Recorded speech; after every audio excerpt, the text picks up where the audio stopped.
Peter je na začetku šolskega leta dobil novo sošolko Amiro. Med njima je kar nekaj razlik. Peter govori slovensko, Amira sirsko, njegova družina je krščanska in živi v mirni Sloveniji, Amirina muslimanska družina pa se je sem priselila iz Sirije, kjer divja vojna.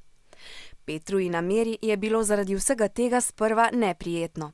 Ko pa sta ugotovila, da imata oba rada nogomet, so razlike med njima postale zanimive. Tako kot Amira se morajo zaradi vojn ali želje po boljšem življenju številni otroci s svojimi družinami preseliti iz svojih domov v daljne dežele. Od prijateljev, ki jih tam spoznajo, je odvisno, kako se bodo počutili. Življenje v večkulturnem svetu, to je svetu, v katerem se srečujejo ljudje različnih narodnosti, ver in kultur, je namreč lahko prijetno le, če gojimo medkulturno strpnost. Tako kot Peter, lahko torej vsak izmed nas pripomore k boljšemu počutju svojih vrstnikov in s tem k boljšemu svetu. Združeni narodi pozivajo tudi k socialni pravičnosti.